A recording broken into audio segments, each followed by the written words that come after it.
Live from the red carpet of the American Music Awards, it's Miguel and Holly with Bryce Vine. I had to take my gum out. That's okay. We've been like taking mints out of our mouth, sort of in between artists. So Oh, really? Yes. we're Oh, fine. yes. You're Oh, fine. yes. You're fine. The only reason, because I just watched somebody's interview and I was like, oh man, why didn't anyone in their team tell them to take gum out of their mouth? And right now I was like, oh my God, I have gum in my mouth. I'm starting this thing. And we just made eye contact and I'm just like, That is perfect. It's time. That's anyway, okay. That how is you guys a true doing? team right there. That's Yeah, awesome. that's a good team. That's a Yeah. good team. Now, your single Drew Barrymore right now is obviously like everyone's singing it. You know, Right. It's you wild. hear it everywhere. What is that like? I mean, I know it's happening, you know what I mean? But I don't see it all the time. I see it on Instagram when people like tag me and stuff like that.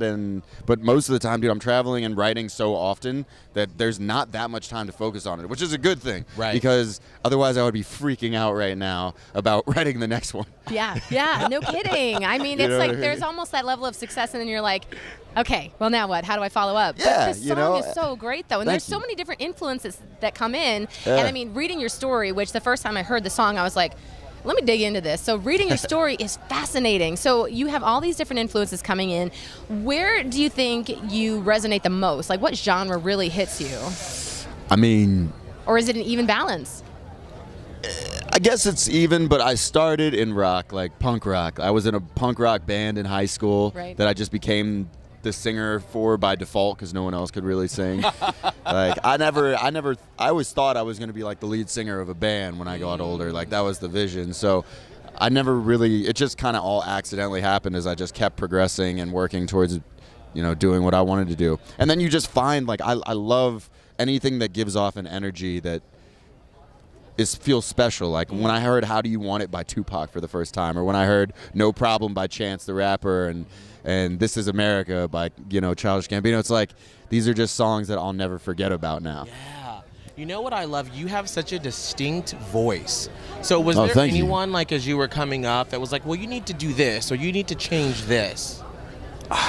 You know what? It was almost like in my own mind, I kept trying to find what it was that I was like good at, and people kind of guided me in the right direction. It seemed like life has a funny way if you pay attention Right. to like guiding you in the place that you're supposed to go and pushing you in the right direction, like bumpers at the bowling alley. Yes. Like, every time I try to fall off course. But nobody tried to make you change to something you didn't want to be. Nah, I think they realized pretty quickly that wasn't going to work because I would have rather not done it.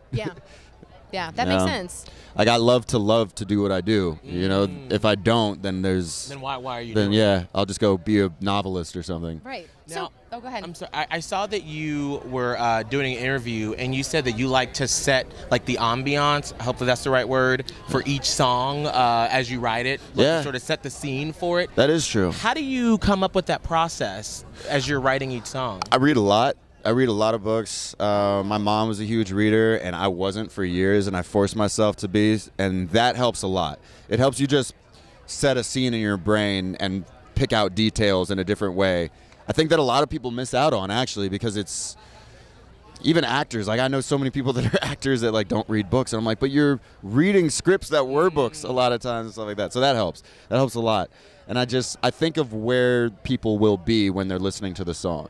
And then I learn new things too. Like I'll meet someone and they'll be like, just so you know, like this girl actually told me, she was like, I'm stripping to go through college and I danced to your song. I'm like, oh, good for you. Do you That's a scenario I never considered. Because how do you really prepare for all of them? So, I mean, you get a scenario like that, someone tells you about that. Does that influence any future songwriting, or do you just kind of tuck that away?